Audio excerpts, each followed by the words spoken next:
All right, we're live. I'll go ahead and tell the world. Live. Doing game dev, probably building stuff in Blender.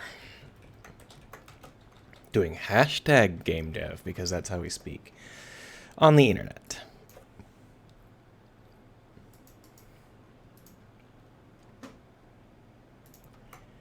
So, we had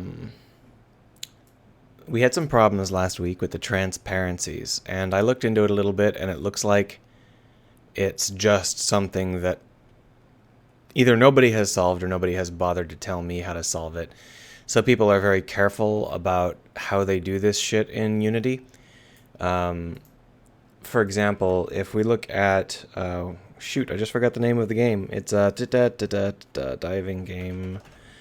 The one I like.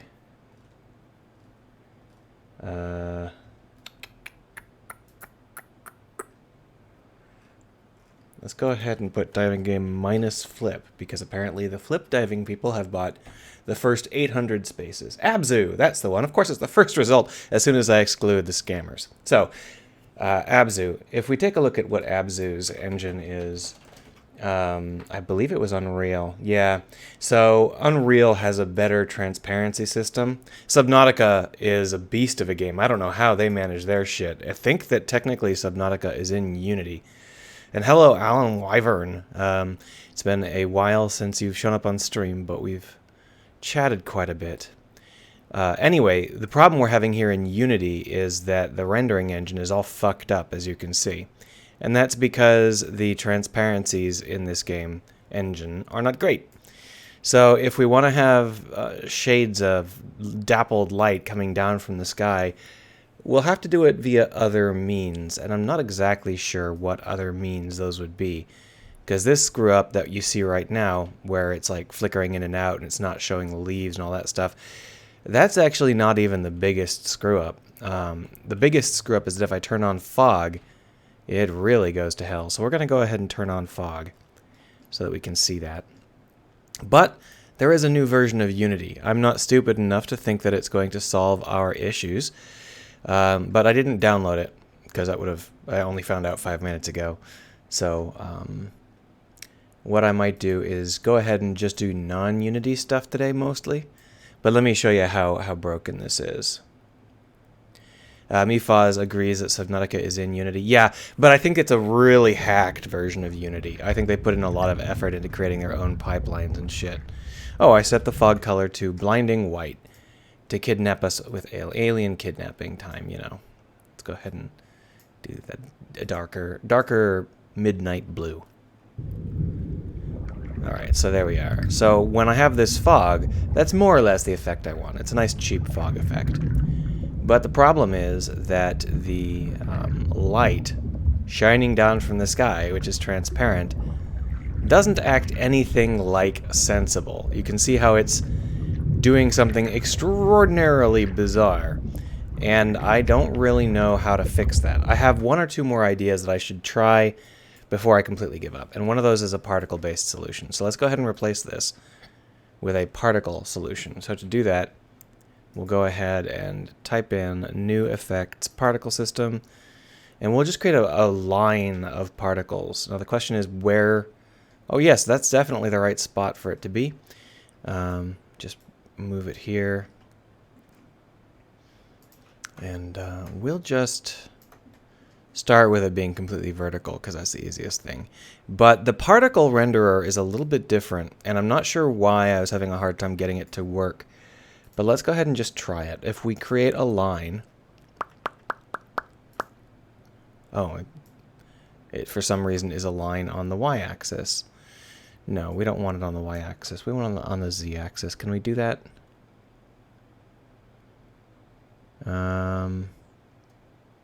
Are you kidding? You can't change the axis? That is something special. Alright, so that's a line. And the idea here is that rather than have it move, we can just have it fade in and out. So if we change the start speed to 0, what we get is a bundle. Oh, so hold on, it was correctly aligned. It's actually aligned to the x-axis. Let's go ahead and make the edge radius quite large. X-axis is even worse than the y-axis, but that's okay. We'll live with it. And we'll just move this down into the ocean. There we go. And basically what we'll do is we will replace these blops. You know what? It needs to be I made it into an edge. Either we need to use a ring shape for the particle effect. Well, no, we don't have. Let's try it this way first. We'll do the more complicated stuff afterwards. So if we head down here into the renderer, we need to change this material out for something else. We've got a couple of materials that might be of use.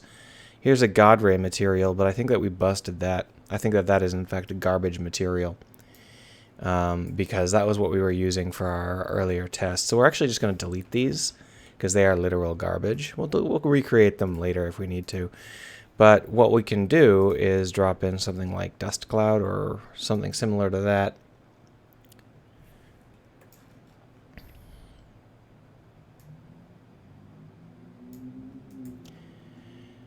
So the idea is, that's definitely not the right, let's create a new material.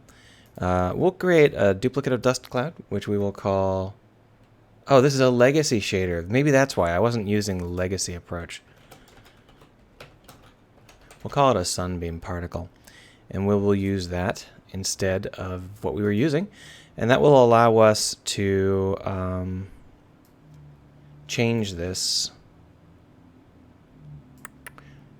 without changing any of the other stuff. So here is our legacy. I don't know when they moved everything over into legacy. I guess they want everybody to pretend that the new lightweight and heavyweight pipelines are what is happening and everything else is therefore legacy shaders that are outdated, but their new pipelines aren't ready for prime time. So they are, as usual, moving too fast for their britches. Brilliant stuff. Anyhow, what we can do is we can change this so that it's a yellow color, because it's supposed to be sunlight. And then we can also change it from alpha blend to add. Let's try it. Alan says even he feels like they're moving too fast and he doesn't know anything about it. Yeah, I think that it's pretty clear that they're moving too fast and everybody agrees. Everybody who's not them agrees. The question is, where the fuck... Okay, so this is like... Okay, I see what happened here. That's interesting. So, where are the legacy shaders hiding? Legacy shaders. What? Okay, there they are. I see it. I see it. It's not that big a deal. There we are. So the additive shader is a different sort of setup. What we can do is we can set this up with a different size. If we increase the Y size, you can get yourself a nice kind of, oh, you know. But as you can see, what's happening here is the particle is not actually scaling on the correct axis. This is not the axis we want. Is it the Z-axis? No? Or is it just aligned improperly? Let's go ahead and see here if we do a 5 here. So that's definitely wrong. So this is definitely the right axis, but you can see how it does something strange at the edge of the screen. That's because this is aligned to the screen. Here it is, view. We could change that to world, but the problem with that would be that we would have some transparent particles. See that? So we can't actually do that. We do need them to be view aligned. This does make them cheap, but it also makes them look bad. Well, we'll try it like this. Anyway, what we'll do is we'll make them even bigger, like 3 and 15, like that, and then we'll change the color down considerably.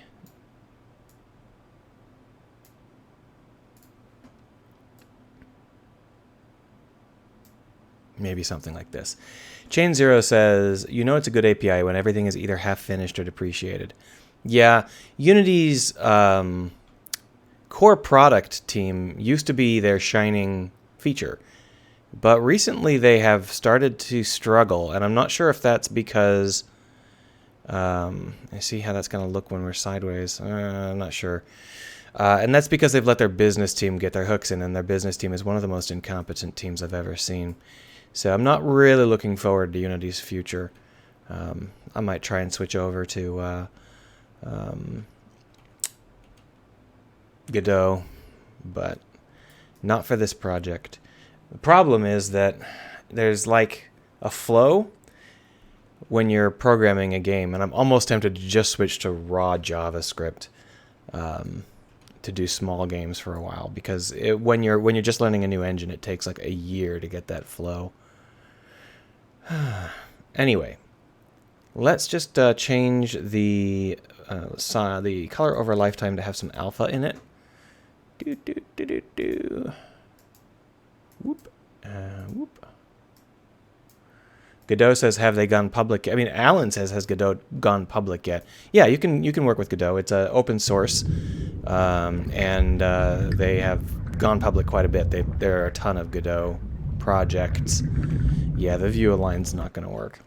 I actually have several versions of Godot installed, and I've gone through tutorials. Chain Zero says that raw JavaScript is actually more productive than inspected. Oh, Alan says, not Godot, Unity. I don't know. Whatever Unity's business decisions are, we can guarantee that they're going to be some of the worst. So I'm not terribly concerned about keeping track. They've been totally incompetent.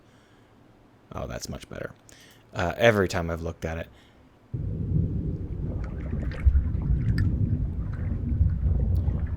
So the idea here is that by using layered particles, we might be able to sort of fake the same effect we were doing without the errors being as noticeable. And you can see that that's very clearly true. I think that the problem might be that I was trying to do something with a non-legacy shader, and the non-legacy shaders are not ready for prime time. Now we do have a problem. They are randomly rendering here, sometimes behind, sometimes in front. But that problem is more to do with the fact that these are large objects, and therefore the culling is kind of complicated. We got like 20 layered planes, and it can't really decide what's going on. I'm willing to live with that. All I have to do is move this down below the surface. Not a big deal. The problem with JavaScript is, of course, that if you want to make a 3D game, using modern modeling software and stuff, you're going to have to use a 3D engine. Godot is decent because it is more primitive than these, but it's still pretty good. And Unity and Unreal are the other two primary options for 3D play. If I switch over to doing JavaScript stuff, I'll be leaving the 3D behind and just doing 2D stuff, which may or may not be a good idea.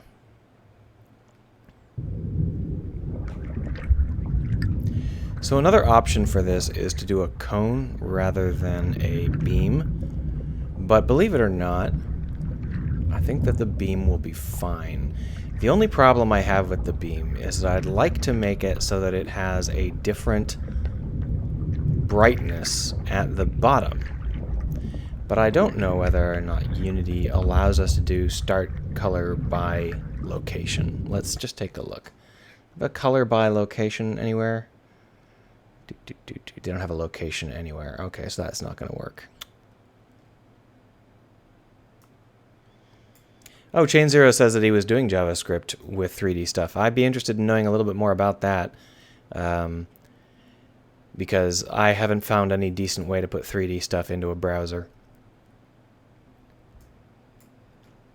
So what we're going to do is this particle system is going to be a sunbeam, but what we're going to do is we're actually going to create a light, which is going to just be a spotlight. We're going to pull the spotlight out, put it back in the opposite order, like this, and we will just drop this down to below the spotlight, like that. And now we've got a sunbeam that should be, oh, well, crap. Let's decouple them rotate, recouple them. There we are. And so now we've got a light source that we can use to illuminate anything that's near the sunbeam when we decide that we're going to have a sunbeam. So we'll just make that nice and long. But since it is supposed to be a very small sunbeam, we'll go ahead and tighten it up. There we go. You know, I'm not sure that that's going to be good enough. Let's move this down a little further. There we go.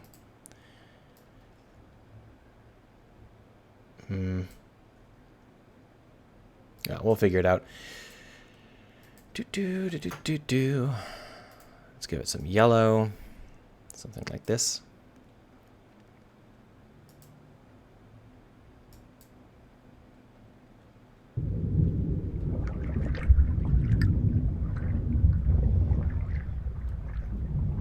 Where'd it go?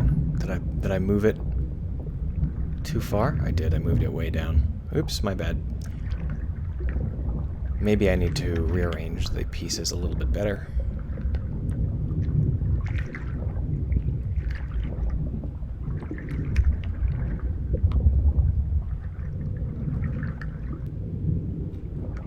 See how you can see the back here because it's lit up. That's what we want. But clearly we're going to need to have another object, like this one, and then put these inside that one, and then we'll just move these around so that they're not so completely lost.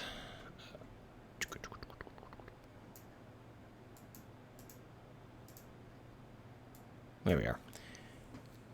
So now what we've got is the kind of start of a nice little sunbeam idea. If we make these a little bit more yellow and also a lot more transparent, that should feel a little bit more natural.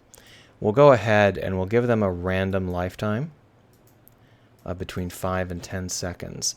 We're also going to increase the number of particles being spawned in to 20.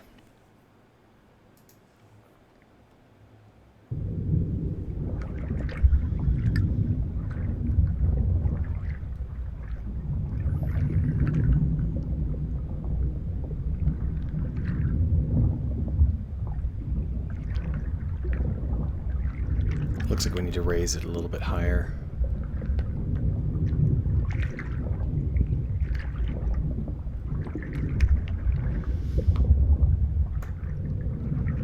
What I really need is an area light, but I'll make do with the point light for now. Let's go ahead and fix this color up. It's very, very yellow, far yellower than I thought. And also we're going to make this light like really bright.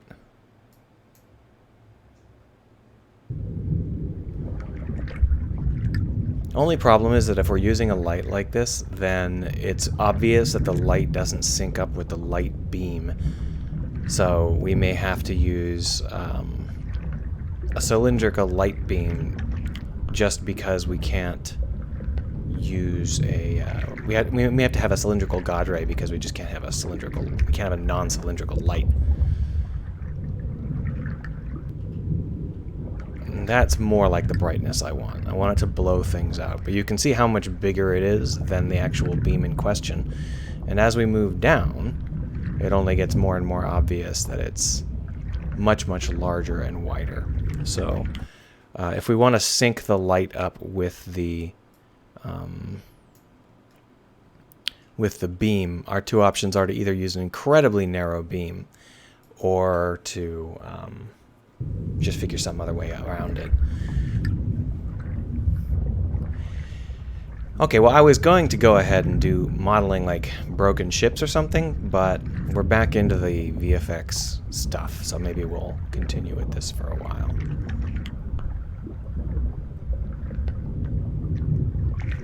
I think this is too ghostly. It's not yellow enough.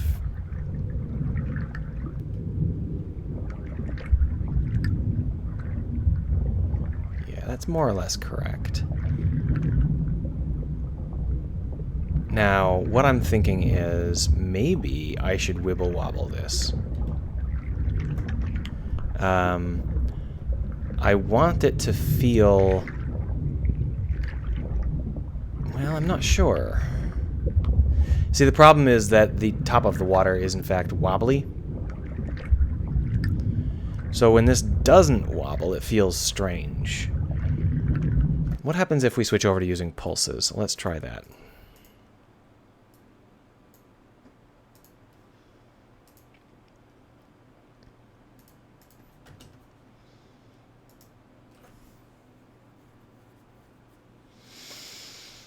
So if we take a look here,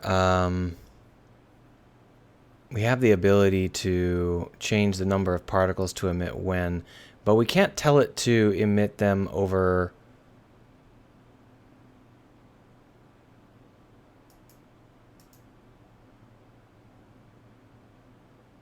We can't spread them out, is what I'm trying to say. So what we'll do is we'll just add a second one here.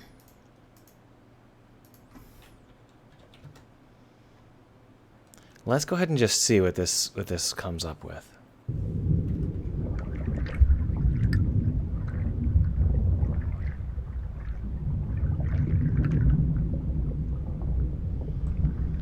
I was hoping for a kind of wobbly pulsing. That doesn't appear to be what we're getting. I think that the infinite might be a problem. Maybe I misunderstood that.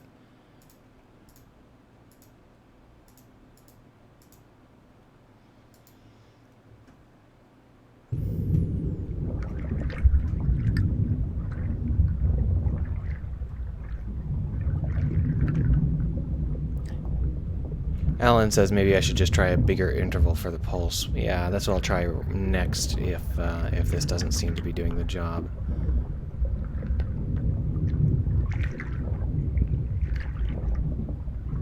That's actually pretty close to what I want in terms of the basic feel. So the interval is described as repeat the burst every n seconds. The reason I'm not changing the interval is because I set the time. And this repeats every 5 seconds. So if I set this to, say, 0 and 2, we'll have a ba-bump, ba-bump, ba-bump sort of thing. Whereas if I set the interval, then it would run into the situation where it's going to reset the interval's reset every 5 seconds, and it's going to get confused. So I think that this is a good way to do it. Let's go ahead and make this 15 and 10 and see how that feels. The 5-second lifetime is... We're going to lower this down to 3 and 7.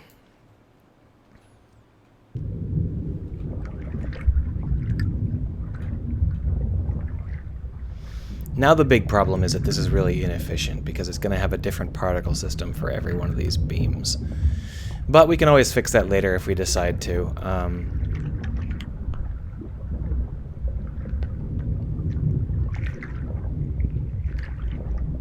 The color is wrong, but the pulsing feels a little bit more like it's actually underwater, which is kind of what we're going for. Let's go ahead and make it a little bit more yellow and see whether or not we can bring back some of the life.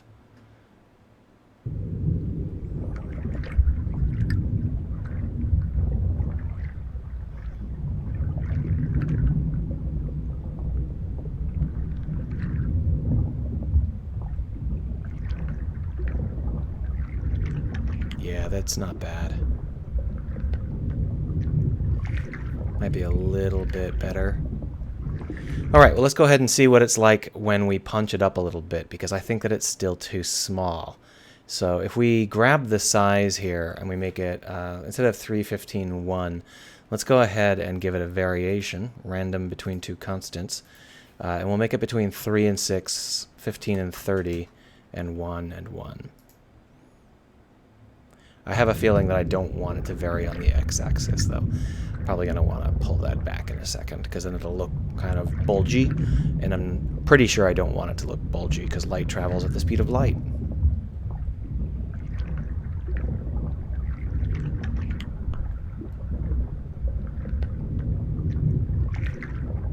Yeah, the bulging doesn't feel right.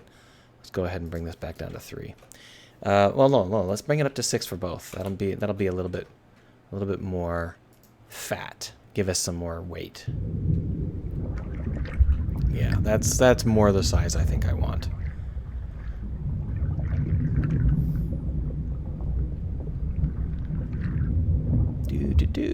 Do. Now we're using a particle shape that is a smoke cloud. And I think if we replace that with something that's got a little bit more verticality to it, like a streaky vertical setup, we might have a better luck. The problem is I don't think I have built a streaky vertical setup. I wonder whether I just happen to have one somewhere.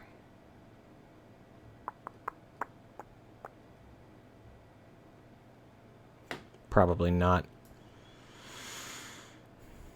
No, I don't see one. All right, well, we're going to go ahead and build ourselves a streaky vertical setup, which means I got to turn you over to Phoenix Wright for a second while I open up the art program and get it settled in.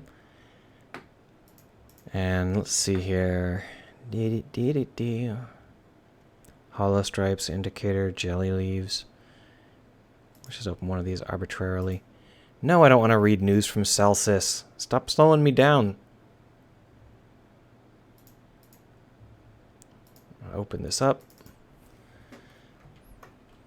Call this streaky verticals. All caps, of course. That's Steraki verticals. Streaky verticals. Is vertical spelled C-A-L-S or C-L-E-S? I think it's C-A-L-S. That's interesting. It's one of those situations where I'm not sure whether or not my spelling is correct. I don't want to remove any... Press delete on the wrong window. Set yourself up for some pain. So what we're going to do is we're going to create like just streaky brush strokes. So for that we're going to use the gouache. The gouache. And I have to pull out the tablet. Which means I got to pull out the funky glove and the pen. Alright, so basically... I just rebooted, so all of my settings are a little bit funky. Okay, that's way too thick. Well, you know what? That's fine. We'll do it in some layer. You know what? Let's try it with... I'm trying to think of what the best option is, and I'm actually thinking it might be markers. Yeah, that's definitely what I want. There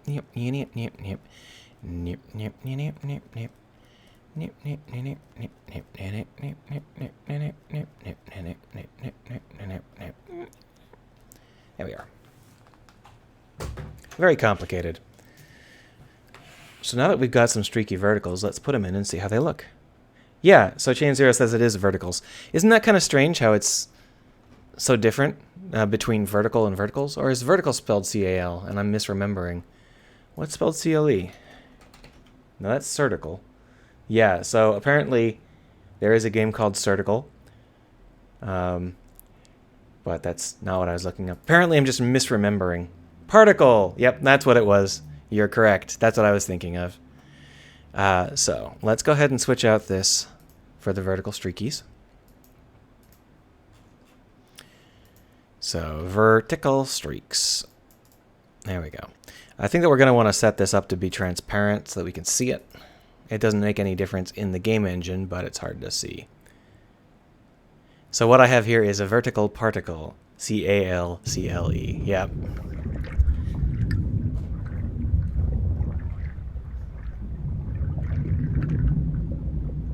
Yeah, this is definitely better. I can already tell.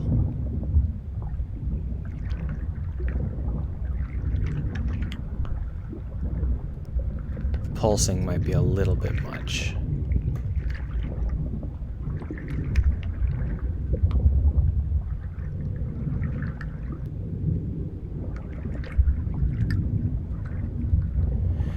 Yeah, I'm not 100% sold on this just yet, but it's pretty good for a placeholder. We'll go ahead and set this up as a Sunbeam prefab, and that way we can change it later and it'll all just change in time.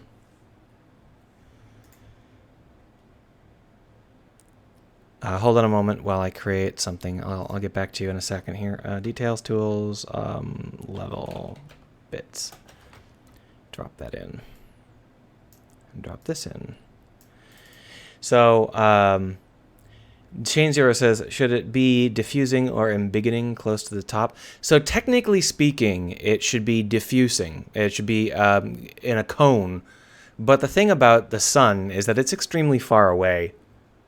So when you get the sunlight hitting, it's basically traveling in a straight line. So, you know, a circle of sunlight, a meter wide circle of sunlight, will be very close to a meter wide when it hits the ground, as opposed to when it hits the skylight. So it only diffuses because there is liquid here. So it should really just be fuzzy, but I don't really think that that's how people think about it. So I think that this is probably better. Chain Zero says he was thinking about geysers. Yep, geysers definitely diffuse at the top because they have to fight gravity. Anyway, now that we've got a sunbeam, what we can do is we can set up like a bunch of them. So we'll just duplicate this and just see how it looks to have a bunch of these.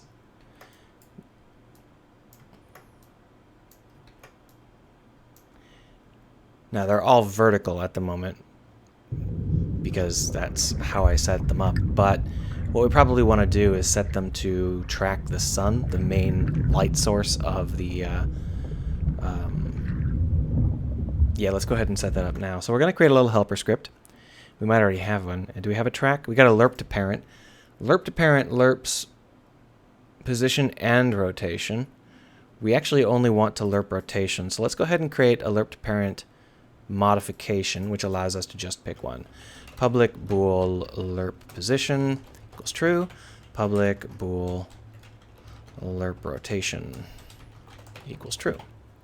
And then down here we'll go ahead and say if lerp position, boom, if lerp rotation, boom. And we'll go ahead and close that down. Yep. So now what we can do is, for these sunbeams, we can attach lerp to parent to the sunbeam.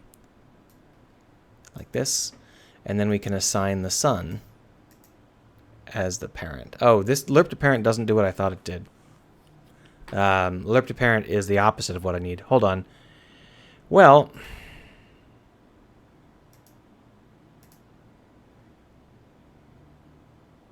yeah, so we don't actually want a lerp to parent. So we're going to go ahead and create a duplicate of lerp to parent, which we're going to call lerp to target. Pop that up, change some of the names around.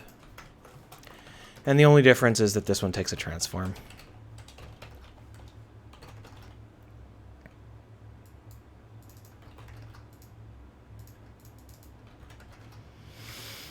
We'll go ahead and call it just track target.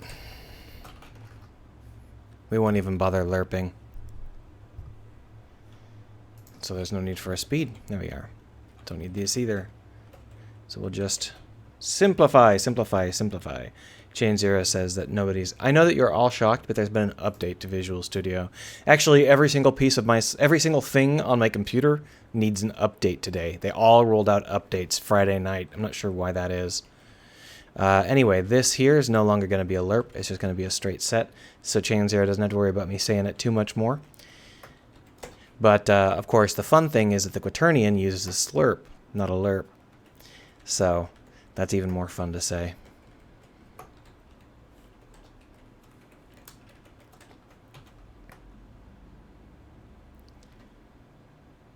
All right, so now we've got a different variant where we're going to lerp to target instead of lerp to parent. So we're going to delete the parent. Remove this. Lerp to target could not be found. Are you high? Oh, it's called lerp to target. That's why. So we need to rename it track target.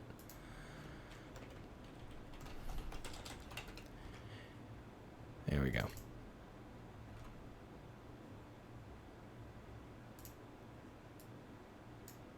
Perfect. So we're just going to tell it to track the sun. Do-do-do-do. It's all right. All right. Only problem is, well, I guess it's not a problem. We'll see whether it's a problem or not. Anyway, we can hit apply here. Why can't we hit apply?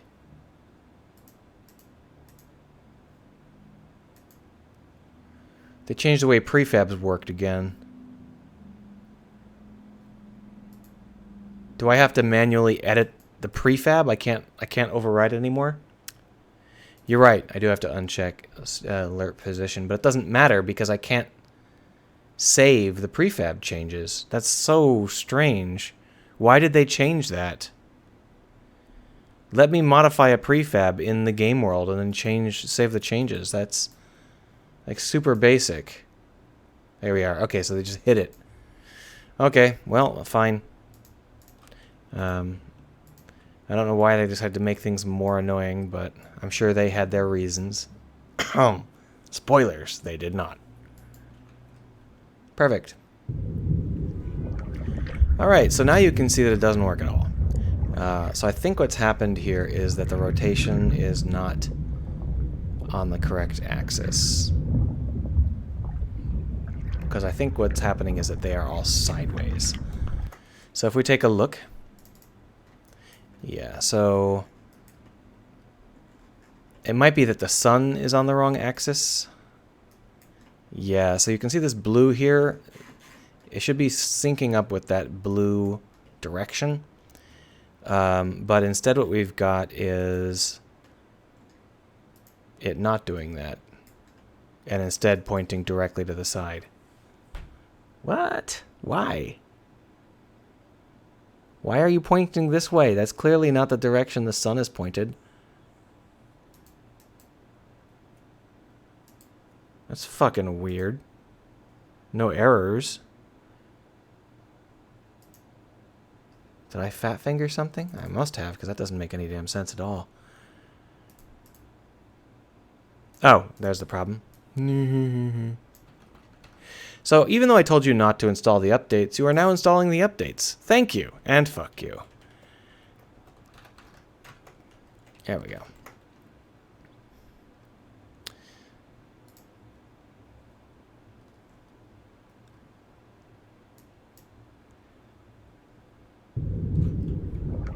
That's more like it. But you can see that these are aligned to world vertical, not object vertical. I don't know whether or not I can fix that.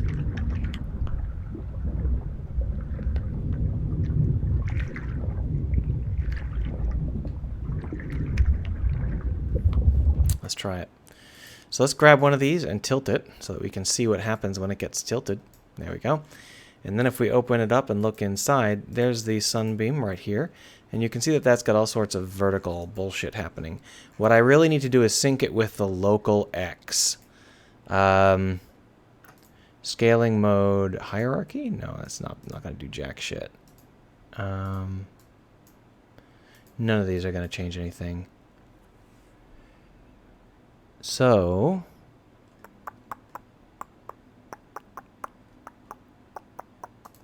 See, this is it. This is what I need. I need a billboard that's aligned with a very specific axis. Vertical billboards are nice, but I need it to be vertical within its local time, its local area. Actually, I want it to be horizontal within its local area, setup. But there's no way for us to tell it to be part of the local. It's all part of the global, which means that if we decide we're going to do this, we're going to have only pure vertical light beams if we approach it like this. Was there a billboard local? I didn't see a billboard local. Did I miss it?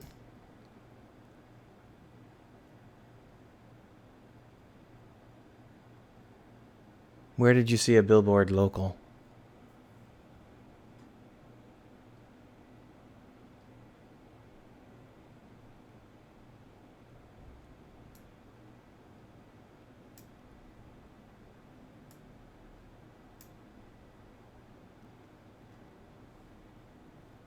Oh, Alan didn't see it. He was just wondering whether it existed. That is exactly the question. Does it exist?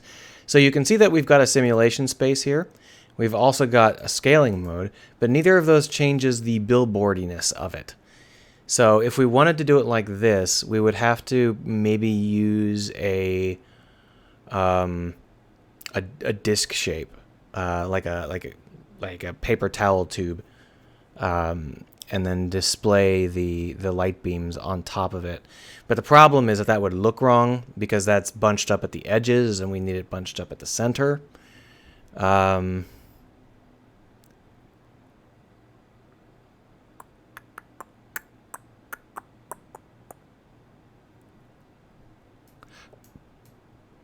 Okay, well there's me pivoting.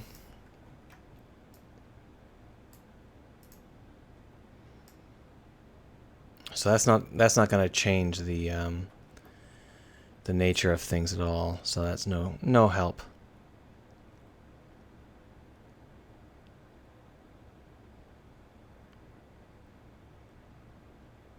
I don't know whether I can do this. I might be able to do it with like a crap ton of smaller particles, which is a shame. I'd like to keep it cheap. If we go with stretch to billboard, we can...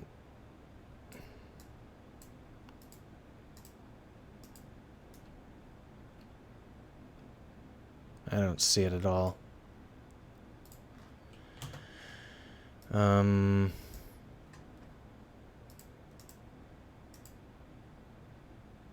I'm not sure what's wrong, but the stretch to billboard is apparently not working.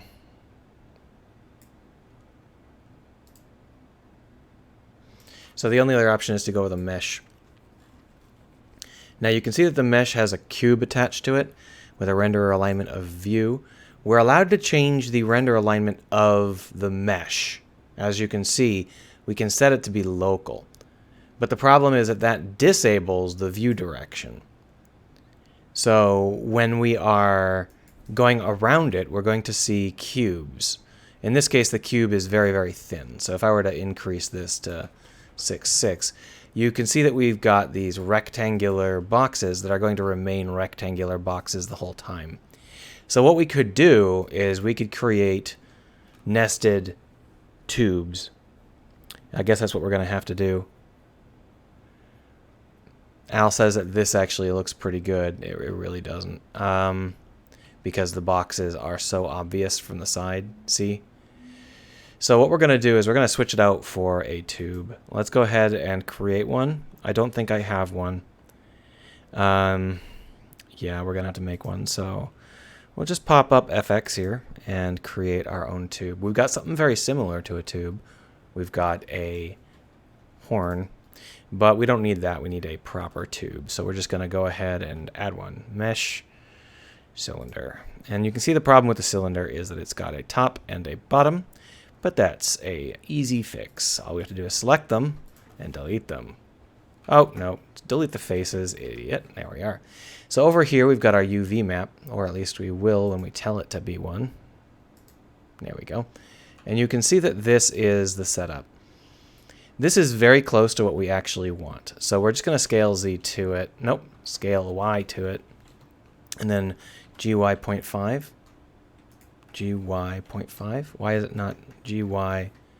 Oh, it's one of those things where 0.5 is like half a pixel. GY 50. GY 64. There we are. One of those magic numbers. And that's going to be our tube. It'll work fine. All we have to do is go over here and call it a tube. Save it. Come back over here. Pop up our sunbeam one more time. And tell it to use the tube.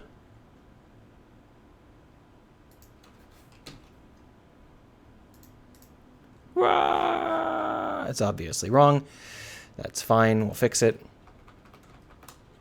So the big problem is that it's rotated at an incorrect angle. We could try and fix that inside the particle system, but it turns out that that is remarkably challenging. It's easier to fix it here. Did I pick the wrong angle? I did, didn't I? I did. Okay, so... No, stop that. Stop that.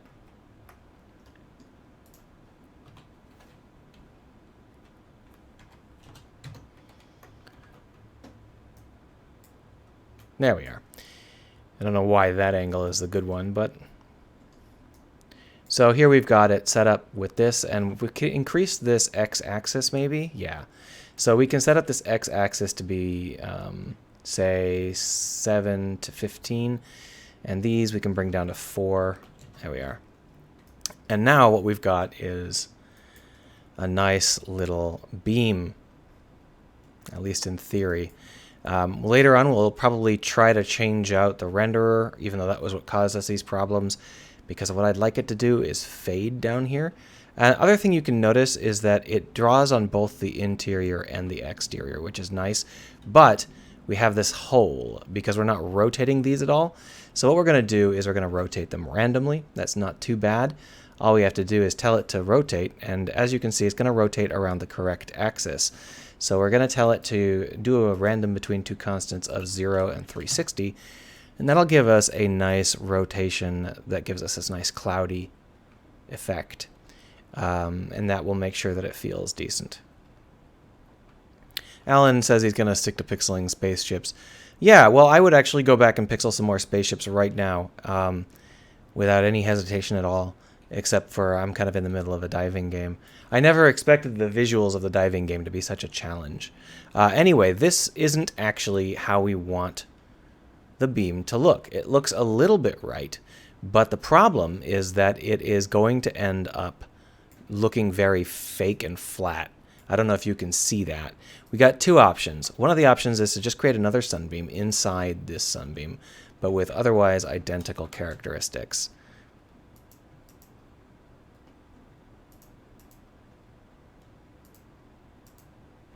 There. The problem with this effect is that it ends up creating a very obvious hulled visual. So what we can do is we can break up the interior by setting the size randomly. See how that's very obviously one thing inside another thing? So what we do is we come down here, move this up. God, the prefab editing has gotten annoying recently. Why did they screw this up so much? Well, whatever.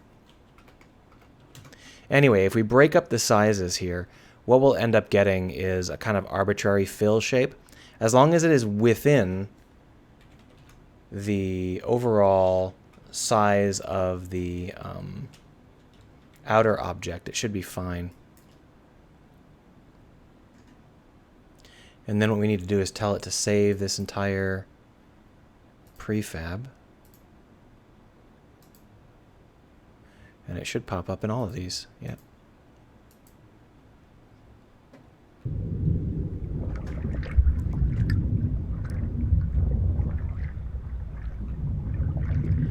Chain Zero says, do you want to cull the back surfaces? It would probably make a difference. Yeah, I actually don't want to, because that would simply magnify the edges even more, and I'm trying to downplay the edges. So this is a bit much. It's like a fucking laser beam. But the idea is here, and I can adjust this. So let's go ahead and grab these, and we'll take the alpha down. Or maybe we should take the pulses down, because now we're using so few objects. Let's bring it down to 7 and 5.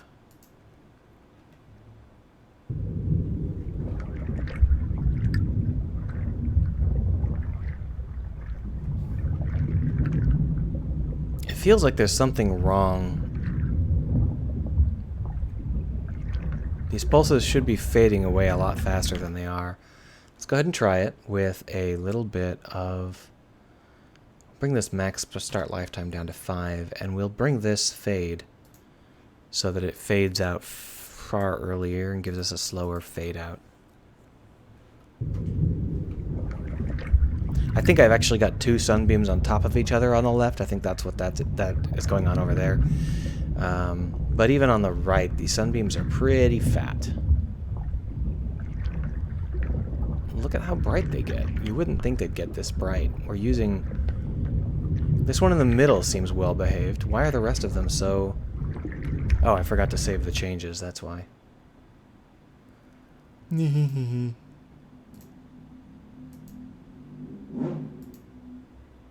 Fat beams, indeed. That's more like it. I think the one on the left just has two of them on top of each other. So the pulses are really pretty obvious. I think I want to bring that under control. Alan says, got to get some small movements on them. I'm not sure what kind of small movements to use is the thing.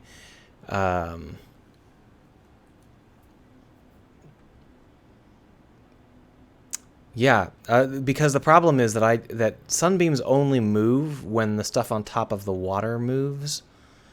And then really what it is it's a different sunbeam. So I'm not really sure what I want it to be like. I'm not against the idea, I just don't have enough idea for it. So let's see, we were getting a really pulsy result. What we want to do is maybe put in a little bit of fill. So if we grab these, we bring it a rate over time of, no, that's a rate over distance. There. Maybe even have it vary. And then here we'll bring these down to, say, 5 and 3.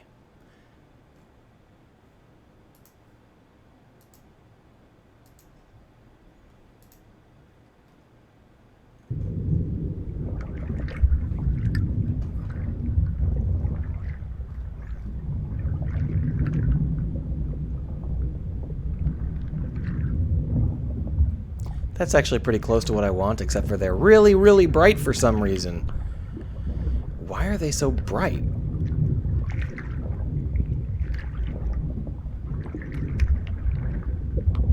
Their transparency is set very low, and they should just be trickling in terms of creating too many internal particles. I mean, it's got to be the internal particles, right? Let's go ahead and just turn off the internal particles for a second. One of these beams is not like the others, and it's the one in the middle. Oh, even that one's getting brighter and brighter and brighter. Well, no, maybe it's under control. I think the problem is that using meshes changes how they render. So what we're going to need to do is bring the particle even more under control. First off, we're going to bring the soft particle factor way down. And then we're going to make it so that we're using even fewer particles, like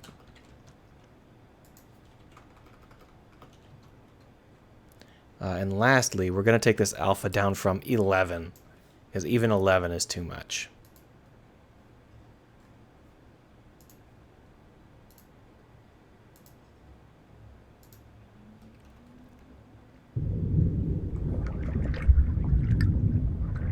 Oh, the soft particle effect was wrong. That was a bad idea.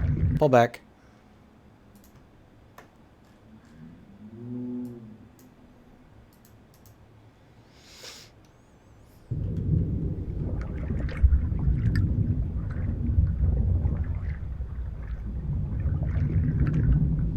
The only problem I have is that they all pulse at the same time, which is exactly what I don't want.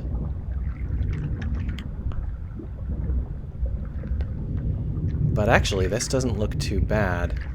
I could probably really make this work if I had a different particle system set up for it. We can polish it later. The basic idea is sound. You can see that the light inside of them is clearly showing up on the surfaces where they hit. And it's much too small to actually be considered a light for this object. This is the other problem we're going to run into, is how to light this so that when we go inside, our butt glows. And obviously the main answer to that would be to change the size and scale of this light. But the problem is that if you make the lights big, it slows the game down. And also, they are obviously in a cone shape, when what we really would like to have is a tube shape. But there's no tube light. There's some baked-only area lighting, which is completely worthless to us. So, fun. Alan says, can you do a light tube? So, there are lighting solutions in the asset store, which might be able to do a light tube.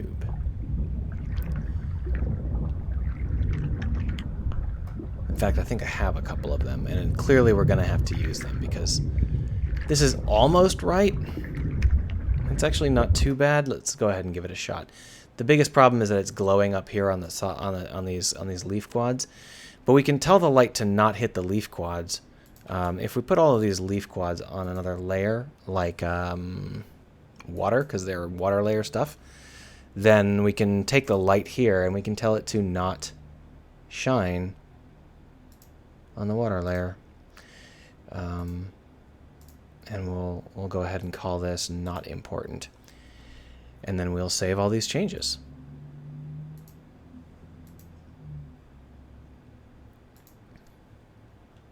Chain 0 likes how it looks. That's good to hear.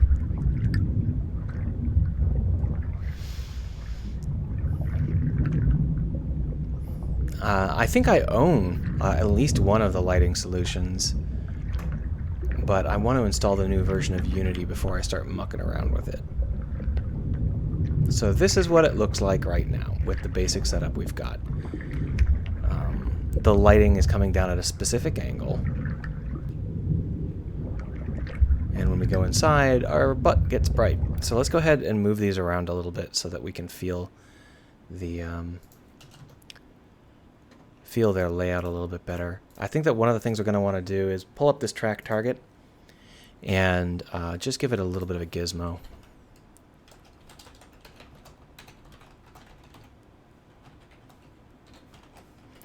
What we'll do is we'll draw ourselves a nice cube.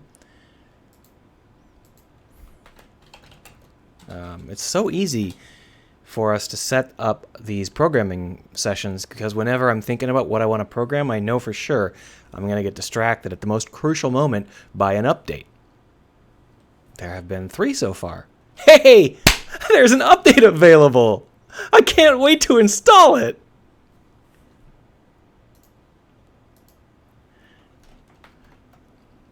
So, we're going to need a matrix.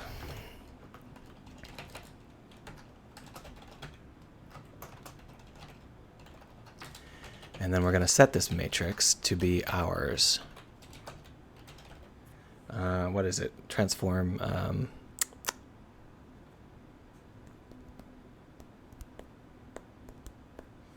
think it's local to world. Might be world to local. I can never remember. I think it's local to world. Let me say gizmos.matrix equals old. Alan says, is Visual Studio Code better than vanilla? No. Visual Studio Code is the worst, but it doesn't require you to be constantly logged into a Microsoft account. Most people who have their Windows set up as the default Windows install are always logged into their Microsoft account via their Windows utilities, their shop utilities. I've got the shop disabled, so I'm not logged into my Windows account, and therefore when I install Visual Studio, even the community version, I'm not allowed to use it because you have to create and log into a Microsoft account. So what we're going to want is, we could draw a cube. It's too bad that there's no, I guess it's going to have to be a cube. So we're going to put this in the center here, so a 0, and then we're going to move it forward. And we're going to move it forward just an arbitrary amount, like, say, 15, and then give it a size of 30. I think that's correct. We'll know for sure in the near future here. Oh, new vector 3, 3, 3, 15.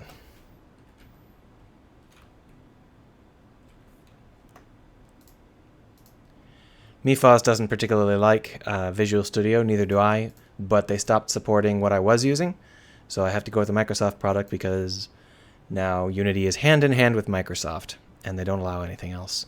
Not without a lot of work. I could probably get JetBrains stuff to work if I really spent like a couple hours on it, which I might do because this is just the worst.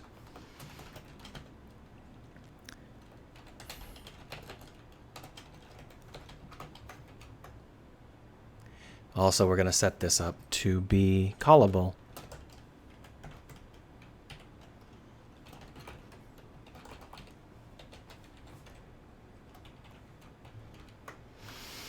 Let's rename it. There. So you can see that we now have some beams here. Oh.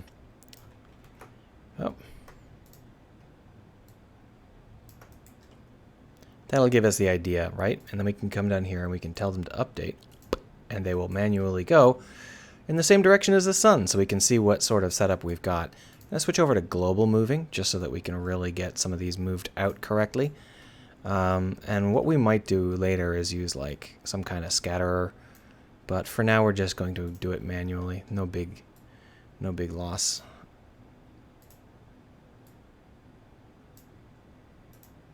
And we're going to try and put them in places where there's no weeds, even though the weeds are something that they're subject to change still. If they get put in spots where there are weeds, it's going to feel a little bit strange. Maybe. I don't know. Depends on how closely the player looks at them.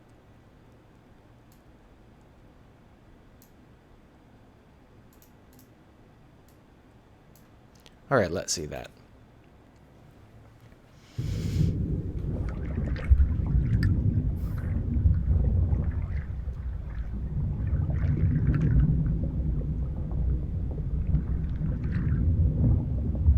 That's kind of nice how it highlights the surface there. I kind of like that.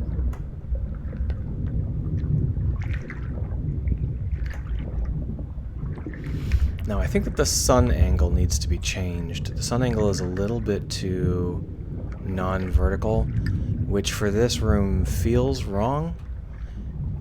This room is a highly vertical room, so in order to make it feel right, I think we're going to need to move the sun to be a little bit more vertical.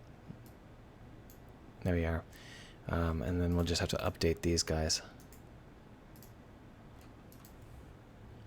Alan says it's starting to feel good. Hooray! That's one of the hopes. So this room is supposed to feel like it's a very dark room that's got some danger to it. And the main way we do that is we add in this black fog. But we might be being a bit aggressive about it. I might change it to be a little bit less aggressive. So the idea here is that it's supposed to feel like there's quite a ways down to the bottom. And even if the player does decide to go down to the bottom, oh, okay, we've got this placeholder that tells us we're not allowed to go down there. So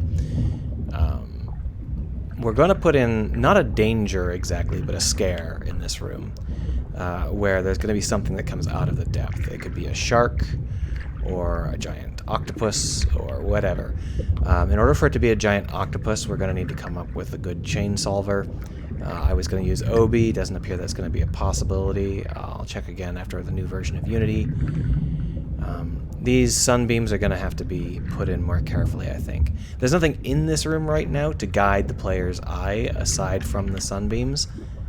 So right now the player might feel pretty lost in a room like this. But what we'll actually be doing is stringing cables from each of these elements over to one of the other elements.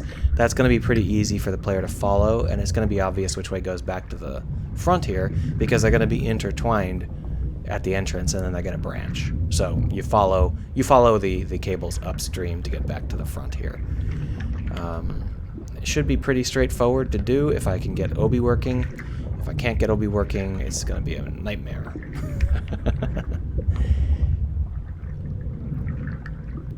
Yeah, that wasn't too bad, was it? Of course the legacy shaders work and the new shaders don't, of course, obviously. So, now that we've got that and it's starting to feel okay, I really do want to get Obi working, but I need to install the new version of Unity. I'm thinking about abandoning you. I'm thinking maybe an hour is fine for today. Unless somebody has something they want to see me do, there are a lot of things I want to do that I have to do off screen. I mean, I guess I could spend like an hour building more facility stuff, but without the cables, I mean, the cables really are core to the entire project. I'm not sure I want to move very far along this route until I have some cables I can lay down. Yeah.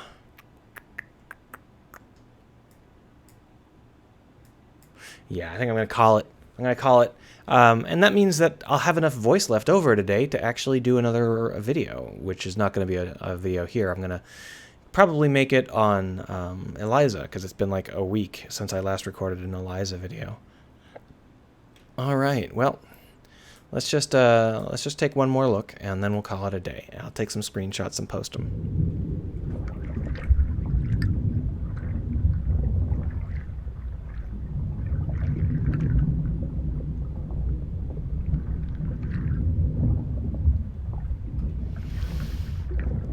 Oh, let's just drown the fog a little bit more. It's just the fog's a little bit heavy, isn't it?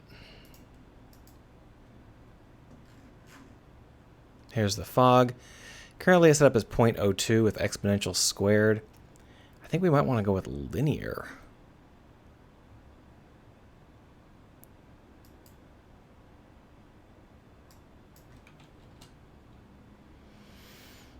Let's just go ahead and see. I think that the linear fog might suit this game better. So what we've done is we've set up a linear fog with a 300 meter long range, and you can see how we can see much further now. The only problem is that the ground here is not 300 meters away. See how clearly we can see the ground? So maybe what we'll do is bring this linear fog back to 150.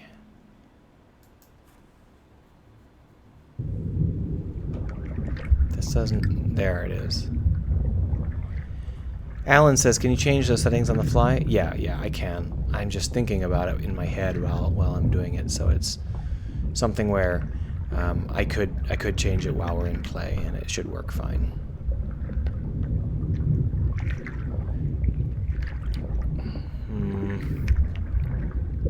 You know what? I can just add in a plane of black smoke. Let's go ahead and do that. So what we'll do is we'll create a new particle.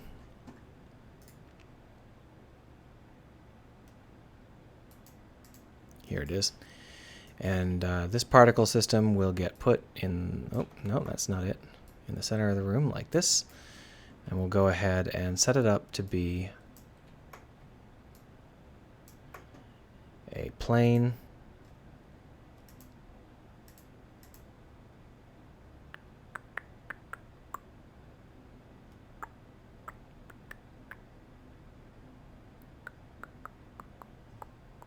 I guess a box will do.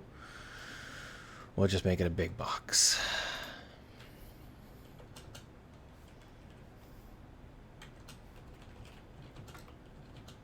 There we are.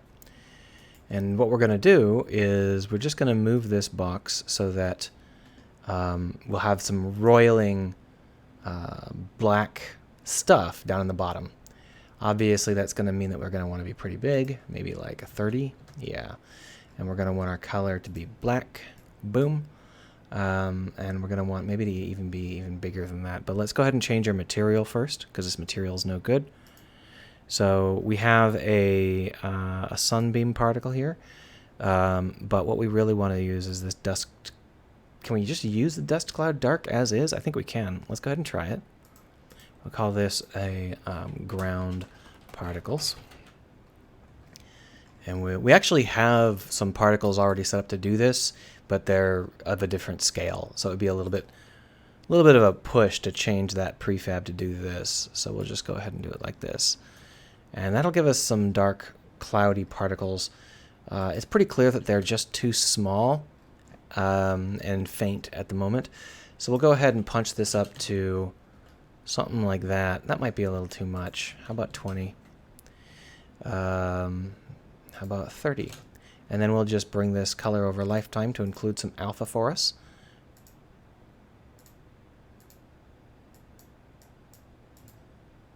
There we go. And then we're going to hit play and see how that ends up looking. We'll probably just change the simulation speed from 1 to something like 0.1. But it looks like it's actually coming up here. It doesn't feel like those particles are staying down there, but that just might be the light flickering. Well, I definitely can't see the ground anymore. Let's just take a look. How high are these particles getting? Oh, they're not getting high at all. It was just the way the light was flickering. That's fine. Let's change this from black to a dark brown. Now the material we're using is already pretty dark, so we can go pretty heavy on the coloring without actually changing the particle effect much, as you can see.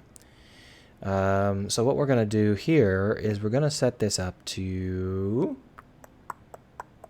There's one more thing I wanted to do.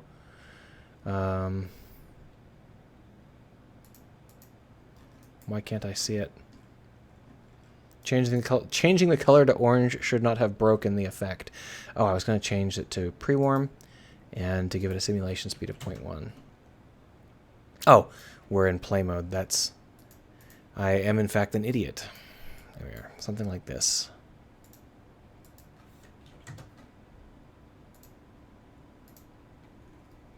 So the orange is a little bit too bright.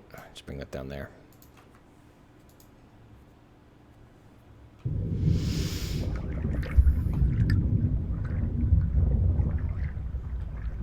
Yeah, I think manually controlling the linear fog is probably a better option than using the exponential fog.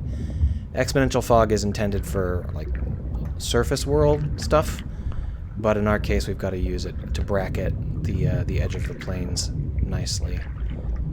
There you can see how now it feels much darker down there, which is more of what I want.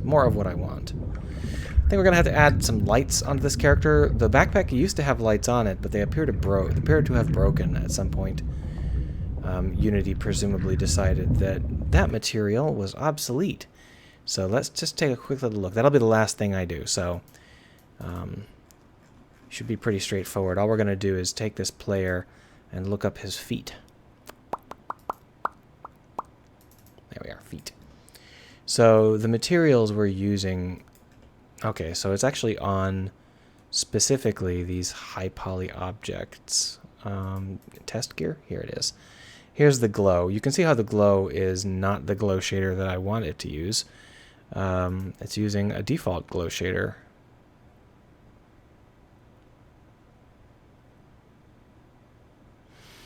For some reason, the glow shader seems to have vanished. It might be just in another...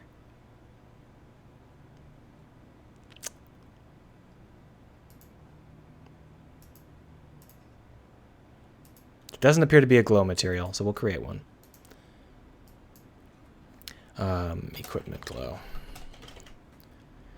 We'll just drop that into the test gear properly. So our equipment glow here. And then we're going to want to do that on the buddy.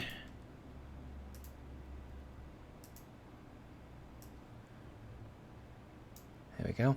And then we can change the equipment glow to actually emit. So click, and then we'll tell it to emit a nice vivid blue.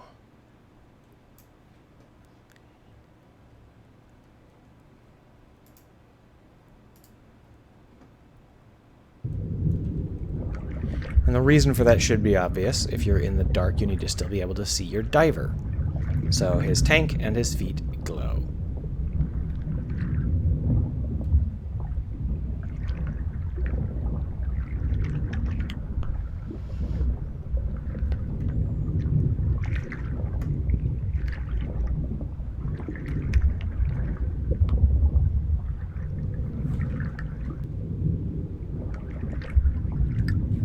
Screenshotted. All right. Post this.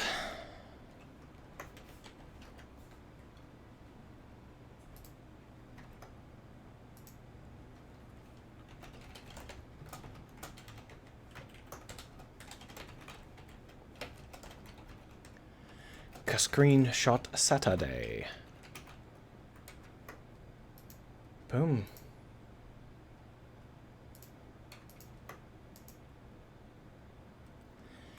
Exciting stuff, I'm sure you'll all agree. Thank you for keeping me company. If you have any questions, you can let me know elsewhere. Nooblord, you are too late. I'm leaving. So, hello and goodbye. I'm afraid that you'll have to stop in on Wednesday or next Saturday if you want to see me again. Stream's getting cut a little bit short today. So, see you in a couple of days.